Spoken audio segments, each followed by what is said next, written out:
Greetings. Trinity Brood Beard. Once again, here with you. Peace and love to everybody out there. So I want to talk about, I know it seems like most of my dialogue with you all is in the vein of religion or something to that effect. So I'm going to try to be short with this video. I always say that, don't I? And then we always end up going elsewhere. But for those who remember my last video, I have stated that I have unsubscribed from the religion of Christianity.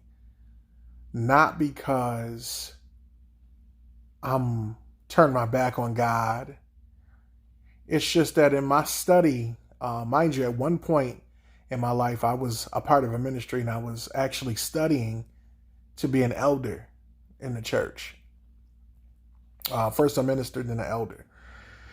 And the things that I learned in that time period and accumulated with all the things that I've learned about church and black churches in particular over the years have led me to the conclusion that I did not want to participate in being, quote unquote, a Christian.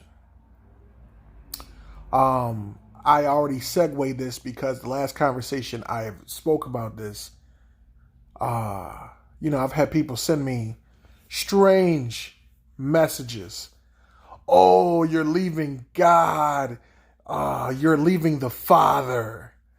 And it's like, I don't think people understand what I'm saying.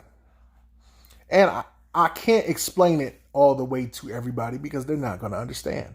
Some people are going to completely be like, no, I don't care what you say. I'm not banging with the fact that you're not coming to church every Sunday.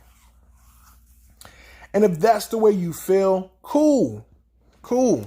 Just realize that I have become at peace. Thank you for the illumination. That's great.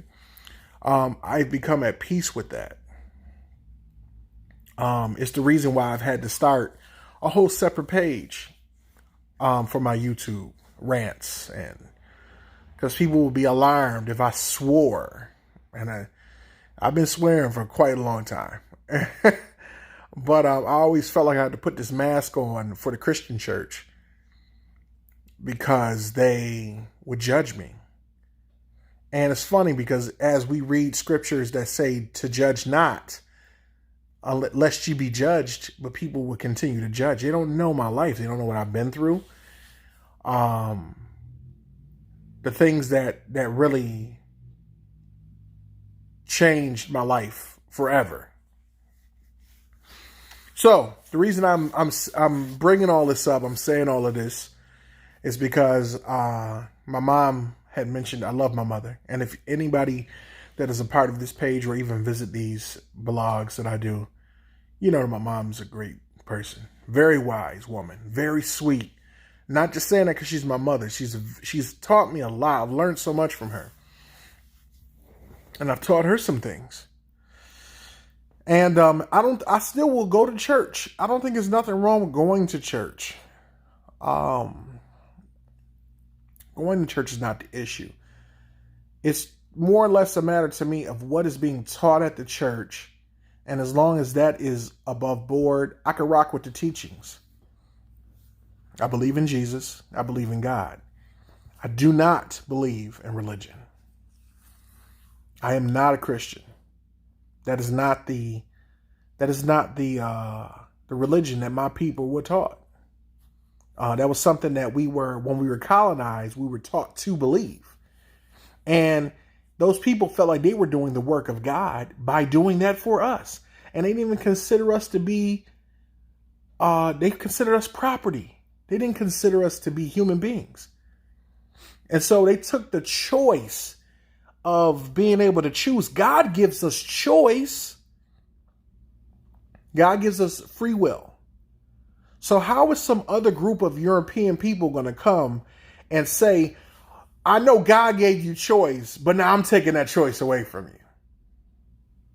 Now you only get to serve Christianity or die. And of course, if you ain't got no other choice, then of course you're going to go that way because you don't want to be shot, whipped, hanged, beaten, castrated, sodomized in front of your family. So yeah, if you're going to pick the lesser of two evils, you're going to go with Christianity. I guarantee you that if it was a nation that was Muslim, Islamic, you name it. And what the crazy part, what kills me about Christian people, is that Jesus was not Christian. Christianity was based off of the man's name, but he was not Christian. Do you understand?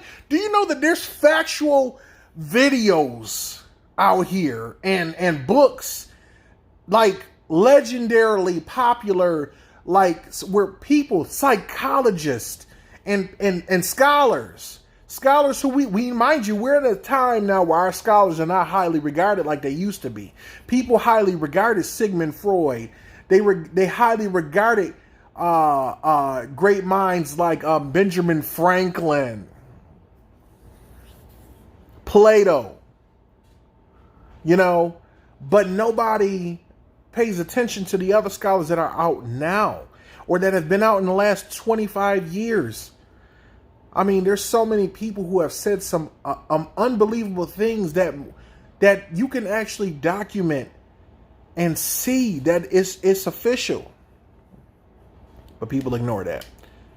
They say, oh, no, that's the devil. The devil is trying to make you not see the truth. And I don't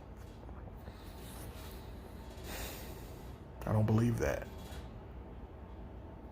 And I'm sorry for that. I'm sorry.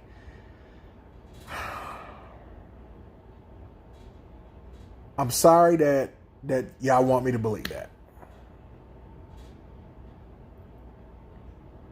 I don't even agree with every story that is in the Bible.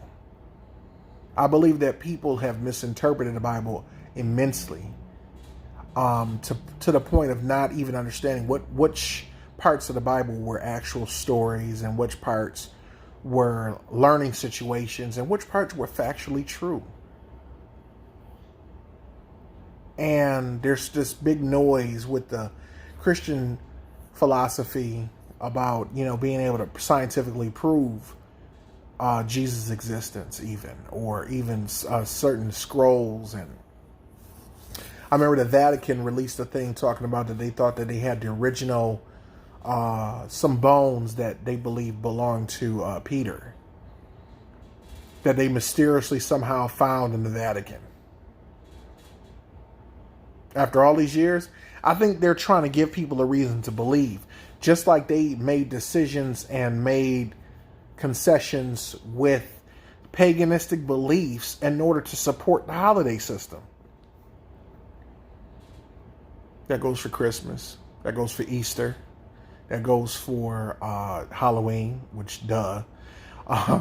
There's still churches that have Christmas trees in their churches. I've said this before too. Christmas trees. And when you understand what the purpose of the Christmas tree was in the paganistic belief, if you knew that as a pastor, as a preacher, as somebody who's went to theology school, then why would you put a Christmas tree up in your church? Am I crazy? Because to me, I wouldn't do that if I knew what the Christmas tree and what the lights represent. We look at the lights now and we have reinterpreted the lights to be, oh, that's beautiful. That's nice. It looks nice in the snow time. Me, myself. Some of the lights I've seen are just lights. And that's what they should be. It's just lights. Just pretty lights. But if you go back to what the candle in the window meant and what lighting up your window meant, it meant that you were agreeing that the spirit of, and I might be wrong about whether it was Baal or if it was another evil deity, but you were saying that we partake in the process of the burning of the Yule log and, all the paganistic rituals. That's what that said. And yet you put a Christmas tree with lights in your churches every year. And do you celebrate New Year's? Which, according to our calendar, New Year's is pagan. January as a whole month and February are all pagan. Do you stop to read a book every now and then? I'm not insulting anybody that's watching this. I just want you to understand that you are part of a system. And I don't think you understand that you're part of that system. But one day, you're going to wake up and realize that the evil that is out here is relevant. And it's real. It's not a conspiracy. I'm not crazy. I haven't lost my freaking mind. No, that's not the case. I just finally woke up. And it's not about being woke. It's more of I've seen an almighty of things as it's developed over my lifetime. I've been on the road, constantly gigging. I've been to other countries. Hold on. And my girl is calling me. So y'all know what that means. Gotta go. We'll talk more later.